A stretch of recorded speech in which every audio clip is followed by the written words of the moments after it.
Hi, this is Megan Hansen for Module 3 Leadership Style and Ethics. What makes a great school leader? Aguilar said emotional intelligence, visionary leadership, and community building.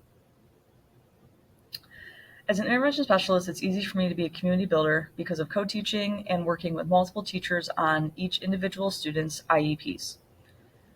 Emotional intelligence, I think I'm pretty good at reading situations, but I still need to work on my own because I've always worn emotions on my sleeves.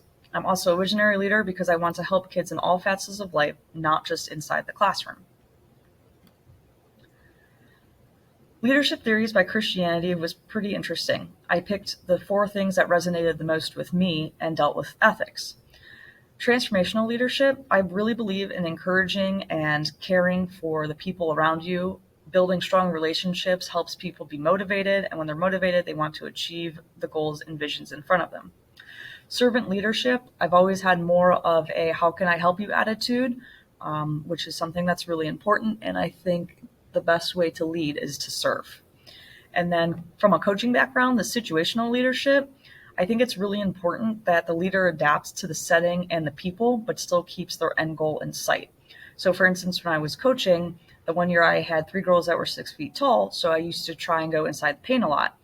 The following year, they all graduated and I had a bunch of guards, so I had to change my game plan, but I still had the same end goal of trying to become victorious and teach the girls how to play. And then the last one, the great man theory, Christianity talked about it. There are just some natural born leaders. And while I believe that, I also believe that people can learn to lead, and those naturally born leaders can also improve their leadership skills. Ethical leadership, I had a couple of aha moments during this, just reading it. I took a pre-Cana class before my husband and I got married, and we were given moral dilemma scenarios that really just talked about what we believed in and what our ethics were. So the first question I will never forget said, is stealing food right or wrong? And my husband and I both said wrong. But then when it was put into a different context of what if somebody was stealing because their husband just passed away, they lost their job and they're trying to provide for their children, then like that part of empathy comes out. And so the situation changes and you want to help, even though you know stealing is still wrong, you can understand why somebody's doing that. So things just are not as black as white as we would always like to be. So the action may be unethical, however, the why behind it is not. And I think that's really what, as leaders, we have to pay attention to, is why is somebody performing these actions? The other thing that stood out to me were the handbook. So Horton talked about who makes the law, who benefits, who has the power, who is silenced. And I thought about that from a student perspective. Do students contribute to the process of making a handbook like they should with the mission and vision statement from our previous module? And then if students had a say, what would their focus be? Would they have consequences? What would they look like? And what would their rewards be? I think those are all really good questions to have, and moving forward, I might try and incorporate at my school.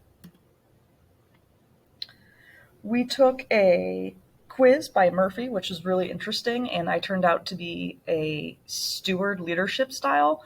And some of the best qualities of a steward leadership is that they're loyal, dependable, a calming force, helpful, and stabilizing.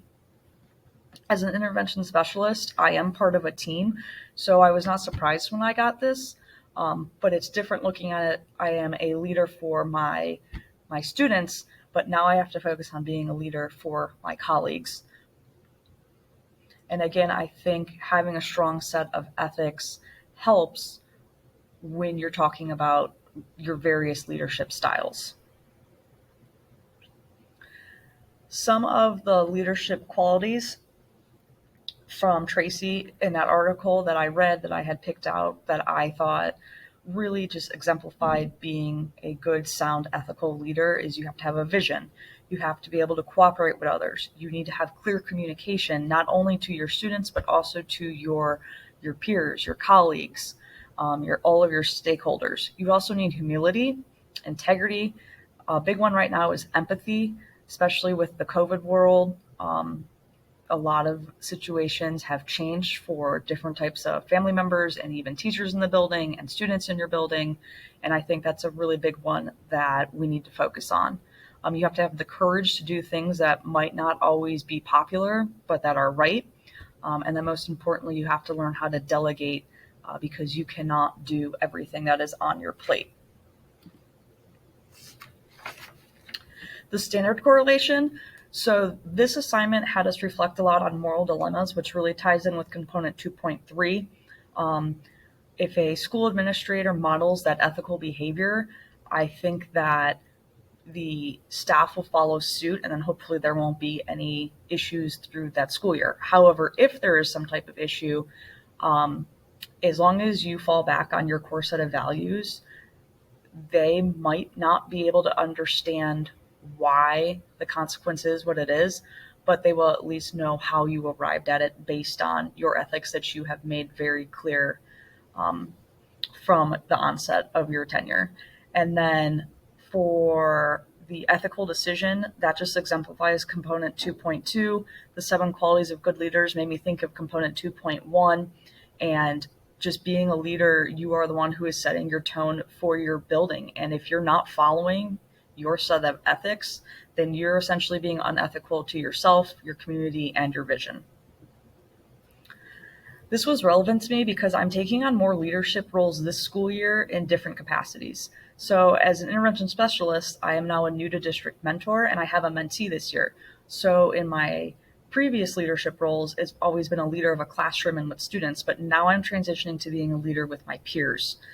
So it's helpful for me to go over to see, okay, what's my leadership style? How can I help him achieve his goals? How can I show him just what our vision is and how we embody it every single day? And then as I reflected, another thing is I'm going to try and do an internal monitoring committee. So that's when the entire district gets together and we sit down from the various 9 buildings we have and we reflect on our IEP writing process, and I evaluate all of my colleagues' IEPs, and then I take their strengths and their shortcomings back to them and try and help them become better at their craft. I need to really focus in on making the Oreo cookie, about how they do, a couple things that need improvement and how they do something really well. I'm excited to see how everybody else interpreted the leadership and ethics, and I appreciate your time.